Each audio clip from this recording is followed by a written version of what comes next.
The world needs you to ask outrageously. Imagine you're in a studio audience of the Jay Leno Tonight Show, and Jay comes out to answer questions from the audience. And he looks around and he spots you. You're first. That happened to me. And I had two questions for him. The first one was a safe one. I said, something about his business. What's the hardest thing in your television show? And then I was going to ask him my second question, which is the thing I really, really, really, really, really wanted. And what I really, really, really, really wanted was to get a picture with him. But after he answered my question, he moved on to someone else. And this lady said, hey, can I come down and get a picture? And sure enough, as she's running down, Jay looks back at me and he goes, it's what you wanted, wasn't it? And I nodded and I thought, well, maybe he's giving me a second chance. And I started sitting up and he said, she asked. And he went on. And, I'm not alone in this. There are lots of people who don't ask for something big, something they really want. And then later they see it goes to someone else. We did a study and we had a third of the people that said, I can identify a time that I really wanted something, a promotion. I wanted to move. I wanted to go experience across the world. And I didn't ask. I didn't ask first. And I saw someone else ask, and maybe they weren't as qualified as I was, or maybe they weren't qualified at all. And they asked, and later when I went up and I talked to someone, has this happened to you? And you said, I really wanted that opportunity. And the person said, I really would have given it to you if you just asked. Now, don't feel too sorry for me about the Jay Leno thing. I did get a picture with good old Jay. Here we are in the studio audience, my friends and I. And if you'll see, on this picture, you'll see me. I'm like right above Jay's head. Do you see that? Now, my husband's way up in the wings because he doesn't care. He's standing up there with strangers.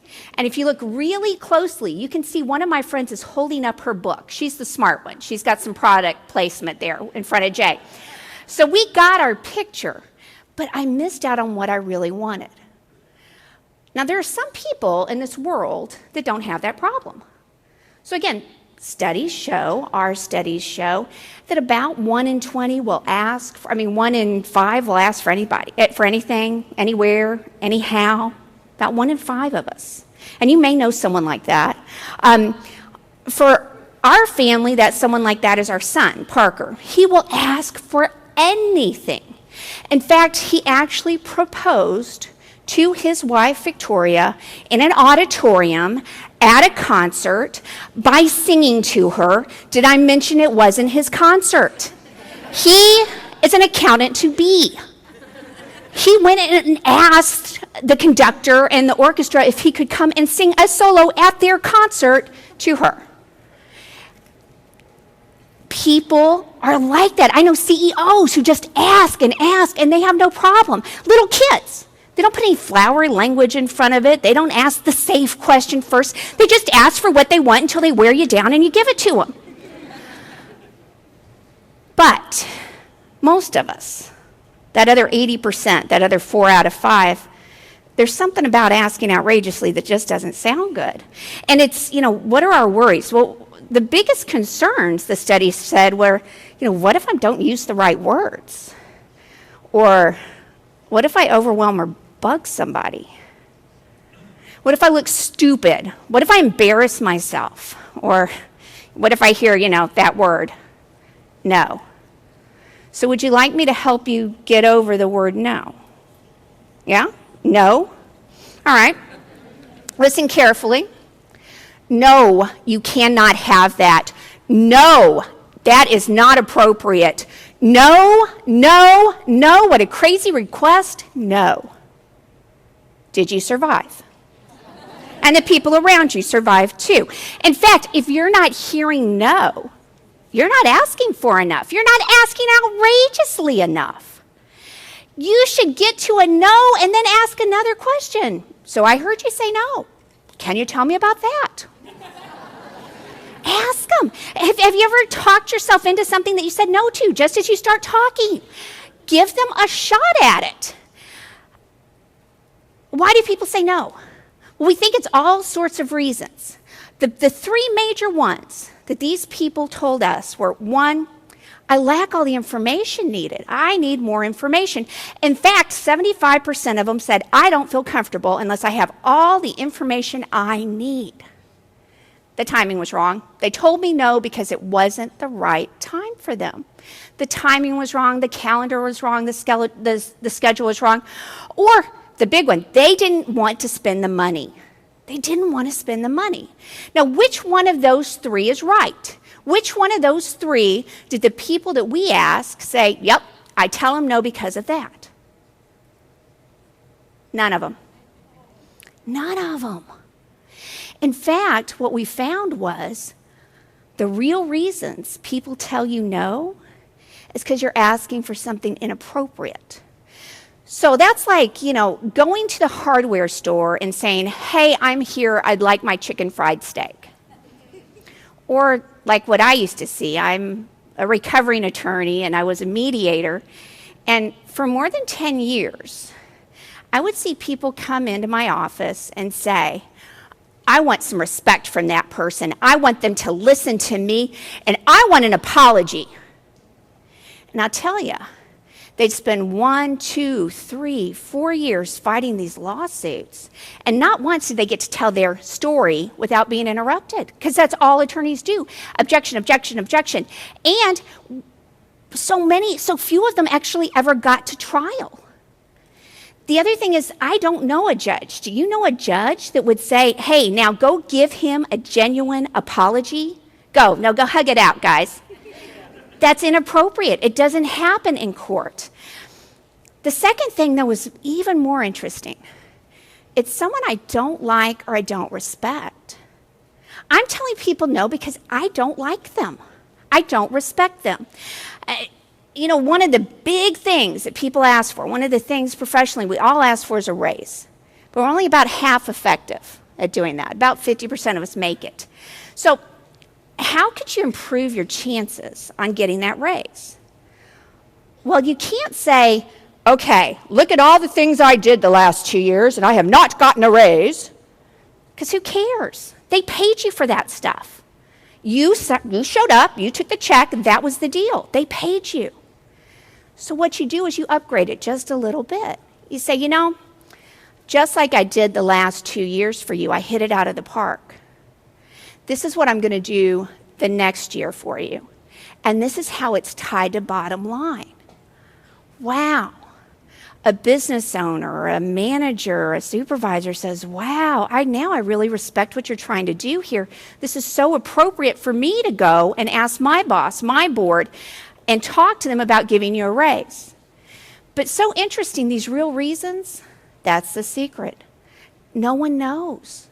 No one knows. In fact, out of all of those answers we gave people, all those answers, these two, the two most important reasons to say no, were picked the least. They were picked the least. Only 1 out of 20 got it, and they had 2 shots to pick those answers. Now, I'm talking a lot about asking and knowing about this study and everything else. I'll tell you the truth. I actually, about a week before the study was due to my publisher, only had 562 responses. Now, I'd run the study for 3 months, and I'd done it as a little PS to all my very volume-packed newsletters. PS, would you help me out with the study? I tweeted it a couple of times, and I'd Facebooked it a little bit. And I finally got vulnerable, got a little brave, and put it out to a Facebook group of women speakers. And I said, okay, gang, 562, it's nice that 562 people have responded, but I really wanted something more substantial, 800, maybe 1,000. That sounds better, doesn't it? 1,000 people. And I've got a week to do this. What am I going to do? You know what they told me to do? Have you asked? Now, and don't just have you ask, and have you tagged people, and ask them to tag other people.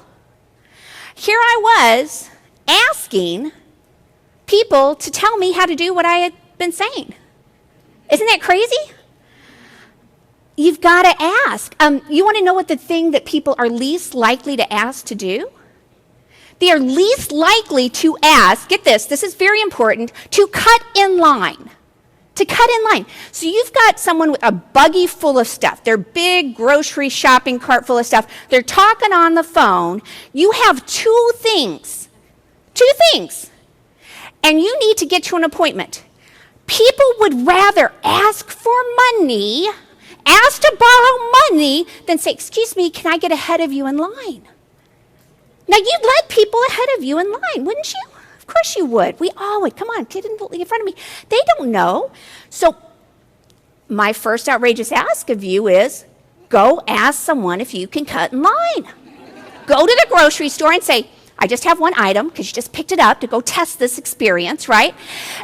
Be nice, because our study also showed manners. It's very, very important. Manners matter. About a third of the people will turn you down if you don't have good manners. So go ahead, ask to butt in line. And while you're there at the grocery store, go practice asking outrageously. Go practice on strangers. Go wander over to the produce aisle, look over at the stranger and say, hey, do these tomatoes look ripe? What do you think? Should I try that brand over there? What do you think? Go find the stock person, the person who's putting the stuff on the shelves. I don't want to bother them. Yes, bother them. They're putting stuff on the shelves. You're giving them a little vacation from their putting the stuff on the shelf. Say, can you help me find Malto-Meal? Would you help me find it? It's probably not there, but it might be. You go and you look with the person. Ask them outrageously. And what's outrageous? Well, outrageous can be all sorts of things. Outrageous is where you're just stepping out of your comfort zone a little bit.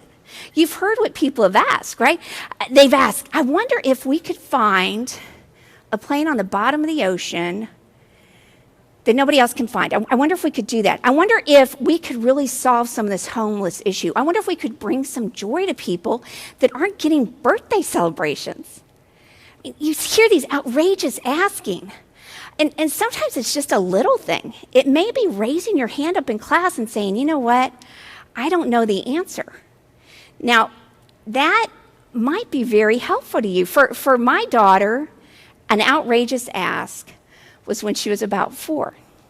And we were at this grade school carnival. And Taylor saw the face painting booth. And so Taylor said, hey, can I have my face painted? We said, absolutely, here's your ticket and go. And Taylor said, nuh-uh, you go ask for me. Now that's common. A lot of us feel more comfortable asking for someone else. About 2/3 of us would rather ask for someone else than ask for ourselves, wouldn't we? That's actually a hack. That's a life hack. Did you know that? You ask for someone else, but you also benefit. And if you get stuck, you can do that. You can say, you know, I'm asking this really hard question. I'm going to risk looking stupid, but maybe someone else in the class will benefit. I'm going to ask for this raise so maybe we can move. My family can now move from the apartment and live in a beautiful house. So that might be a way to do it. But I'll tell you where the real power comes from. The real power comes from you asking outrageously. So back to old Taylor. Taylor said, Mommy, I know, so cute, right? Mommy, Daddy, will you ask? And my husband, my very wise husband, Greg, leaned down and he said, you know what? Mommy and Daddy don't want a butterfly on their cheek. They don't want their face painted. You go ask them if you want it. So she went over, she asked, and she came back and she was, I think, happier about not having the butterfly, but the fact that she had asked. Y'all, we need you to ask. We need you to grow as much as you possibly can. We need you to ask for the communities that you're serving. We need you to stand up here and ask to do a TED Talk. We need you to ask and get your ideas out. You know, because you got to ask to really know. And you got to ask to really grow. So, go get your asking gear. And go ask outrageously. The world needs it.